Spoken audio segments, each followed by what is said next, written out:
title of this class is Missed, and it's built on the biblical metaphor from the book of James about the brevity of life. And if you were here yesterday, you remember that one of the points I made consistently and regularly is you need to deal with the fact that we are all going to die. We're going to have three things on our headstone. We're going to have a date of when we're born. We had nothing to do with that. We'll have a date of when we die. We'll probably not have a lot to do with that. And in between will be a dash. And it's short. And we get to say how we spend that dash. And the reality is, Scripture is constantly calling us to reflect on the brevity of life, which is something in our culture we have enough toys to distract us from having to think about. But we shouldn't. And so, if we do think about death at all, it's typically in humor. Like the story of the two guys, are best friends for 40 years. They love God, they love their families, they love baseball. They love baseball. They love baseball so much they wonder, will heaven even be wonderful if there's no baseball? And so they have a pact. One of us dies, they come and tell the other, is there baseball in heaven? So Joe passes first, Jim grieves, and several weeks later in the middle of the night he hears a familiar voice. It's Joe. Jim, I got great news. There's good news and bad news. The good news is there's baseball in heaven. And it's good baseball. Great teams, great competition, thrilling, exciting. Well, what's the bad news? Well, you're scheduled to pick since Tuesday. So you know jokes like that. Or the story of the guy that went to the doctor for his annual physical, and 48 hours later he got a phone call from the doctor saying, I got bad news and worse news. Well, what's the bad news? You're going to die in 48 hours. Well, what could be worse than that? Well, I've been trying to call you since yesterday. Okay. That's how our culture acknowledges the reality of death, with flippant humor, because we don't know how to have serious conversation about something that the Scripture talks about frequently and seriously. And I think Scripture does that not to intimidate us, but to liberate us. That there is actually something freeing about learning to live with the reality of our brevity. But we avoid it. It's a true story of a funeral home in South Carolina that has opened up inside the home a coffee shop. And they asked for people to submit possible names for the coffee shop. And they were all pretty bad. The top two were Still Above Grounds Cafe. And the winner was Time to Meet Your Mocha.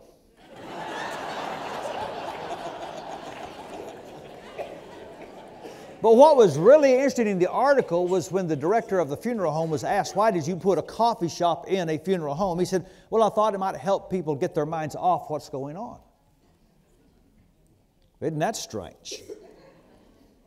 Scripture is constantly bringing up the subject of death so that we will recalibrate our priorities to line up with the consistent biblical witness regarding the brevity of life. And every metaphor in the Bible for lifespan emphasizes brevity. We are vapor, shadow, breath, grass, dust, mist. And so yesterday we looked at Moses reflecting on the frailty of human life compared to the eternality of God. Tomorrow we'll close where we should always close, and that is looking at what Jesus says. And there are two stories Jesus teaches where the main character dies. And we're going to look at those tomorrow. But today I want us to take time to wrestle with the wrestlings of Solomon. Because there are several ways to look at the reality of death. And that's one of the reasons we have this book called Ecclesiastes. And throughout the book, he uses this phrase, under the sun. And what he's saying is, in this book, he's wrestling with reality from a horizontal perspective. He's trying to interpret life through the lens of the created instead of the Creator. And here's the constant theme, and I would just say it's the reality of mortality. That what he's wrestling with in this book is the fact that everybody eventually checks out of Motel Earth. And the lasting impression that bothers him is that nothing he does will last. Some people read him as a pessimist, others read him as a realist. Either way, he writes as a secularist who has no answer that will pass the acid test of death.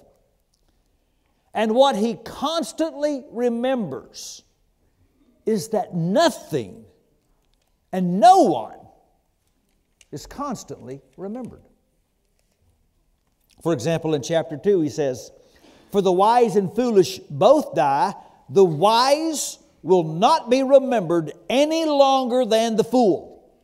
In the days to come, both will be forgotten." How many of you could tell me the name of your great-great-great-grandfather? You walk across a campus like this or another college and you see names on buildings. Do you know who those names are? And do you even really care? He's right.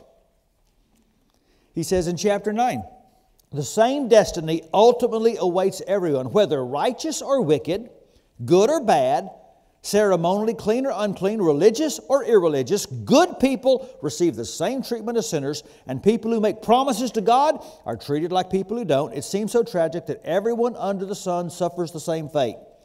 That's why people are not more careful to be good. Instead, they choose their own mad course, for they have no hope. There's nothing ahead but death anyway." Now, he doesn't know how to deal with that.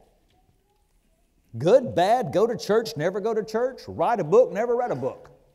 You're all going to wind up back at the dust.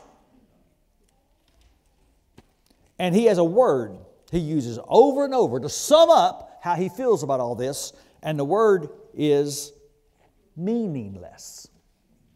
In fact, the second verse of the book, "Everything is meaningless," says the teacher.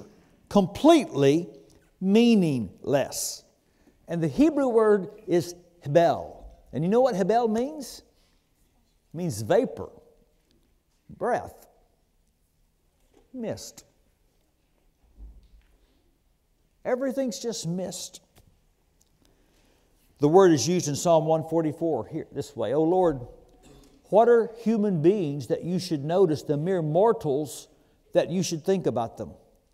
For they are like hebel," breath of air. "Their days are like a passing shadow." And so Solomon uses that word more than anybody else in all the Old Testament. And he uses it metaphorically to show that death ultimately mocks the notion that created things are solid and as satisfying as they pretend to be. That to try to find ultimate meaning under the sun is chasing the wind. It is to engage in the inevitably disappointing task of vapor management. And so, Solomon proposes what I am calling some missed takes. And here's his first take on the problem. Take number one: you can be anti-matter. In other words, what's the point?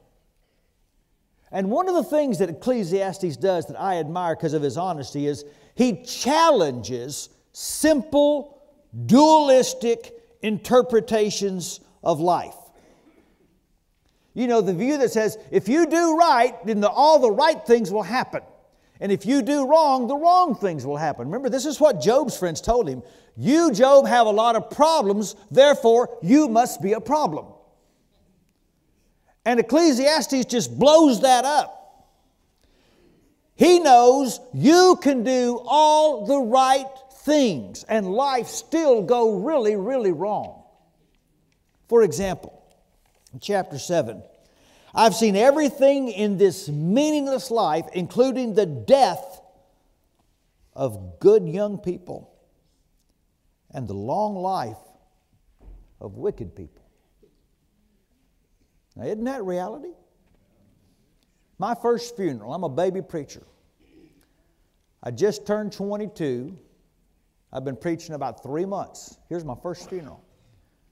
A 21-year-old girl. She had gotten married the year before. 1 month after she's married, she finds out she has aggressive cancer. And she dies before her first anniversary. And there aren't enough degrees and systematic theologies to come up with the answers for that. What are you supposed to say? He goes on, chapter 8.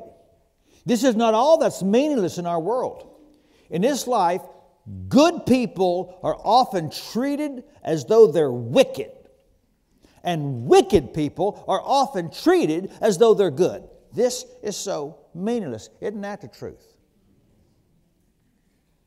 Isn't there some sweet little family at your church just as good as they could be, and they've got a child with a severe handicap, or he just lost his job, and then down the street you got a neighbor that is the biggest old grump you've ever known. They just had their 90th birthday. It was an irony of sort that the very week I wrote this sermon for my church, I got a phone call. And the next thing you know, I'm at Cook's Children's Hospital because 5-year-old Truman Gist, that we thought had the flu, had acute leukemia. And is in intense aggressive chemotherapy treatments right now to try to save his life. Haven't you all at some point wondered what's the point? And if you haven't, open up your eyes and look at what's going on in the world. I think one reason we have Ecclesiastes is because God knows we have these thoughts. And some people are going to come back and say, well, the point is, what we learn, what we gather or gain, what we build while we live. And Solomon says, you go there with me, because I've gone down those roads and they're all vapor. Get all the degrees you want, missed. All the big buildings you want, missed. Have all the sex you want, missed. You're just chasing wind. And so he says, so I came to hate life. Because everything done here under the sun is so troubling. Everything is meaningless. Just chasing the wind. Here in just a few days, it'll be the anniversary of the passing of Dallas Willard, who for many in my generation, I think was one of the greatest authors and thinkers on discipleship of our day. And I remember several years ago, hearing him tell a story about a place in Florida where they race dogs. And I've never been to one of these places, but I understand the concept is they set out this electric rabbit. And it goes around the track, and then the dogs chase this electric rabbit. And apparently you bet on which dog is going to chase it the fastest. It's just amazing the ways we find to waste our lives. But anyway, this one particular day, the electronic rabbit broke and stopped. And the dogs caught it. And they got there and didn't know what to do. And they jumped up and down and barked and yelped and looked at each other like, well, this is kind of disappointing. Because what they had been chasing all this time proved to be pretty unsatisfying. And here's what Solomon is saying. Every road I went down to find meaning in my life proved to be a cul-de-sac. Because does it matter how you play the hand if death holds the ultimate trump card? Do you remember the moment when you had to stare the reality of mortality in the face? Maybe it was a near accident you were in, or maybe you were in a very bad accident and it could have taken your life. Maybe it was a severe diagnosis from your doctor for you or your wife or husband or maybe one of your children. Maybe it was taking care of a dying friend. For me, for some reason, it was turning 50. I remember the day, it was my birthday, that I turned 50, and I sat up in bed and thought, man, I'm 50. I've lived over a third of my life.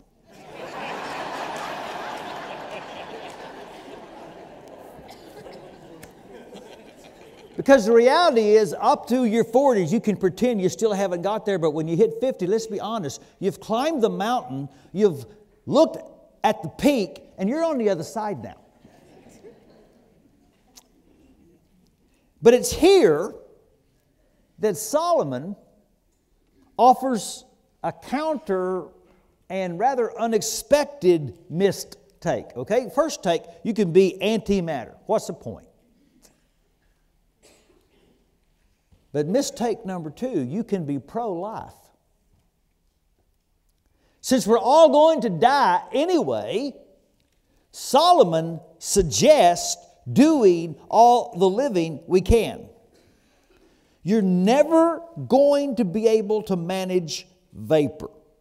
So listen to me, and especially all of you who, like me, are recovering controlaholics.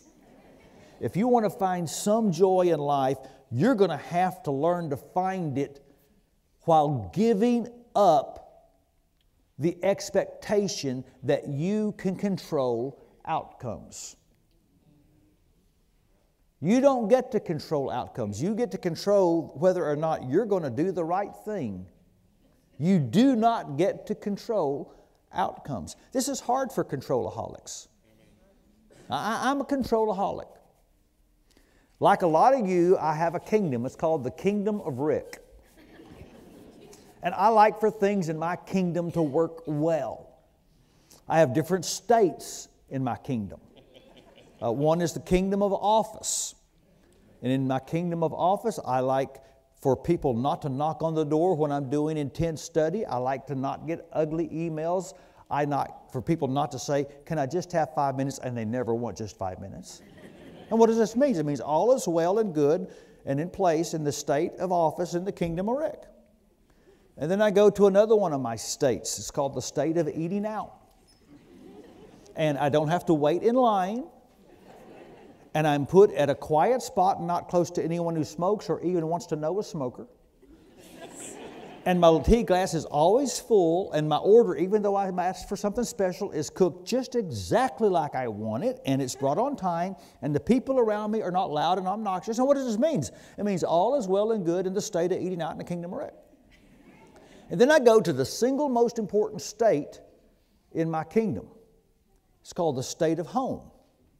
And I walk in the back door, and I can hear the TV, and it's already on ESPN. And I look, and there by the recliner, there is a Diet Coke. And I sit down, and I hear a voice from the kitchen. Honey, I'm cooking you a snack, and then I'm going to come rub your back. And what does this mean? It means I've walked into the wrong house because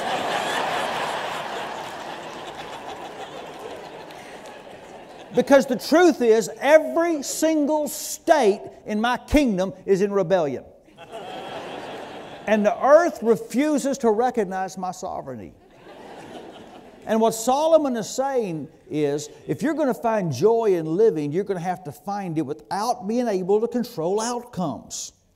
Which of you, some wise man said one time, can by worrying add a single hour to your life? And so if you can't add years to your life, try adding some life to your years. And so you have these delightful verses that just show up in Ecclesiastes, like in chapter 3. So I concluded there's nothing better than to be happy and enjoy ourselves as long as we can. Make the decision. Pro-life.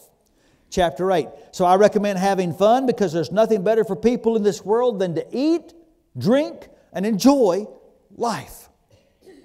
Chapter 9. So go ahead. Eat your food with joy. Drink your grape juice with a happy heart. Well, your verse says wine, but I got the Church of Christ Bible. For God approves of this. Here's what he's saying. Tell a joke. Throw a party. Go take a walk on the beach. Learn a hobby.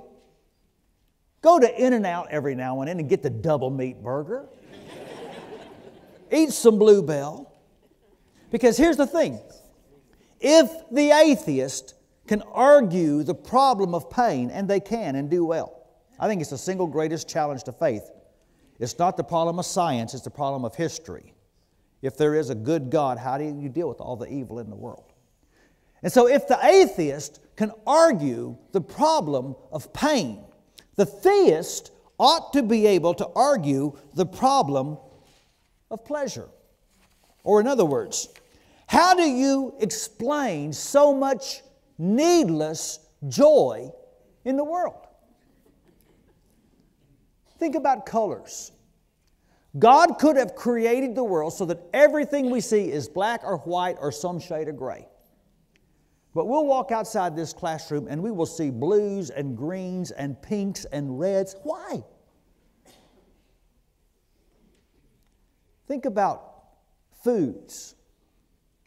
God could have created food so that it simply served the function of fueling the body so that it could perform.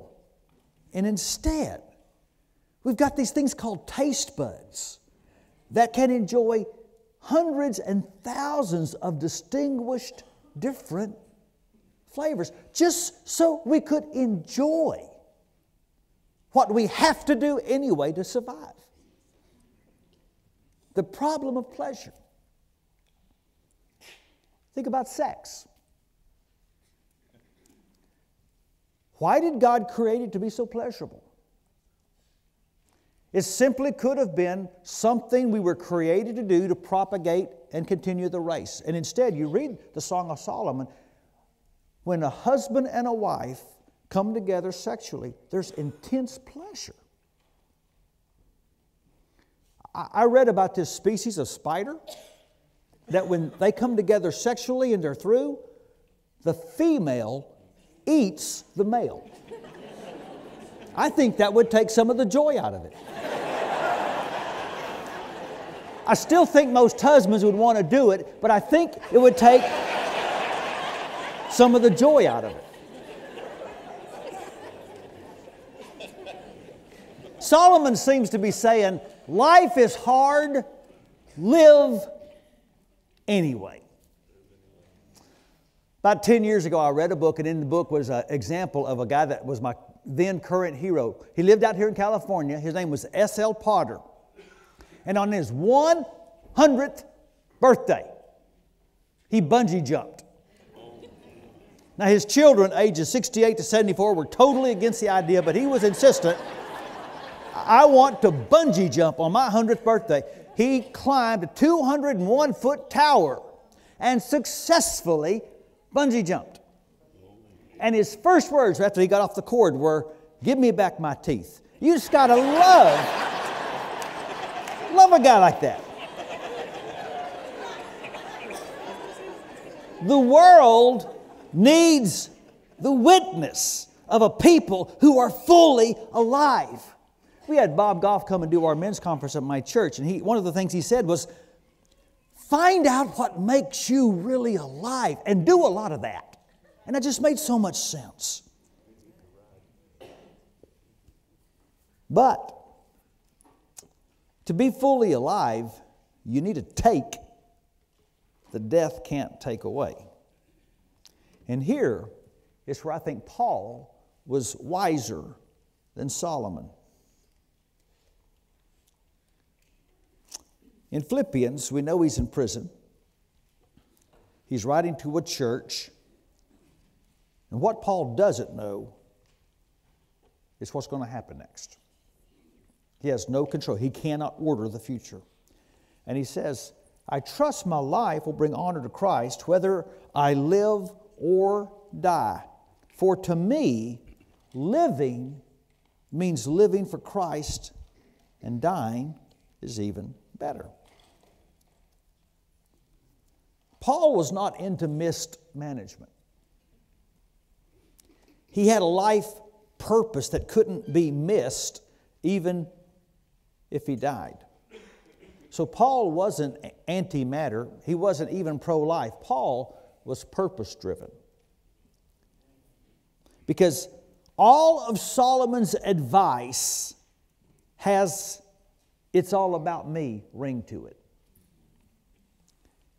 And as long as life is about you, the frustration of managing vapor will exist. But Paul's mistake was, it's all about Christ. And if exalting Christ is the aim of your life, then nothing can keep you from missing it. He says, my life will bring honor to Christ whether I live or die. I believe that one of the things we are limiting ourselves in our churches is a gospel that's too small. And for many of us, the gospel is simply insurance when we die that we get to go to heaven.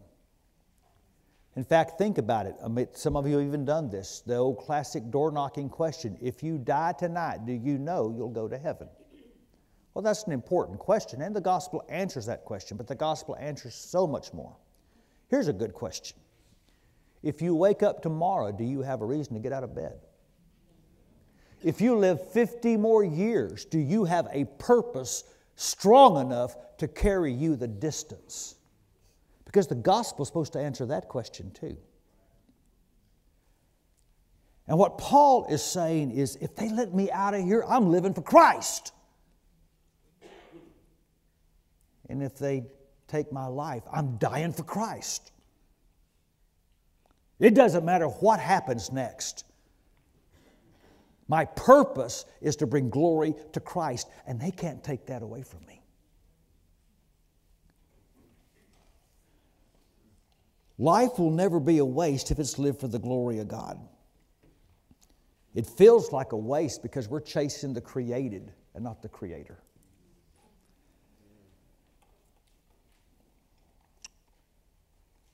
In some ways, I feel like the authentic secularist is getting more out of life than the horizontal believer. If your life doesn't feel purposeful and if you don't find meaning, there's two problems. Either you've got the wrong goal. You're living for the created, and Solomon's going to tell you, you're chasing the wind. Or you've got the right stated goal, I'm living for Christ, but you have the wrong strategy, and there's nothing about your life that appears consistent with what you say is your stated goal. So change your goal or change your strategy. Back to Dallas Willard. His mother died when he was 2 years old. And her last words to her husband were these: keep eternity before the children.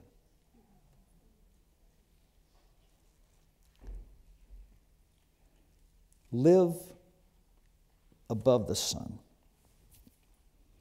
Because if you have a pulse, you have a purpose. To glorify Christ. And nothing can frustrate that purpose, because Jesus Christ entered the tomb and He turned a cul-de-sac into a thoroughfare. And now life and death are under the sun. That's why Paul could say at the end of that incredible chapter on resurrection in 1 Corinthians 15, "So my dear brothers and sisters, be strong and immovable. Always work enthusiastically for the Lord, because you know nothing you do for the Lord is ever useless." That's why Jesus could say, if it's just a cup of cold water and it's done for me, you will never lose that reward. See, under the Son of God, you have what I call the fatality of futility. Because death no longer holds the trump card. It's been defeated by the one who is above the sun. And that means anything I do to honor Him matters, and it will last. And so, if the word yesterday was learn to number your days and take each one as a gift, the word today is don't waste a single day trying to manage vapor. You need to take on life that nothing, including death, can take. Bonnie Ware is a palliative nurse. It means that she works with hospice patients in the last weeks of their life. And she wrote this book about the conversation she had with her patients, because she noticed that they seem to have the same regrets. And here were the 5 most common regrets she heard of people about to die. It's a modern Ecclesiastes. It's vapor management. I wish I'd had the courage to live a life true to myself, not the life others expected of me. I wish I hadn't worked so hard. And by the way, she said, this was a regret voiced by every single male patient she had. I wish I'd had the courage to express my feelings. And particularly here she noted, so many people pass with feelings of resentment and bitterness they never dealt with. I wish I'd stayed in touch with my friends. And finally, I wish I'd let myself be happier. Because many didn't realize until the very end that happiness was their choice, and they had stayed stuck in old patterns and habits.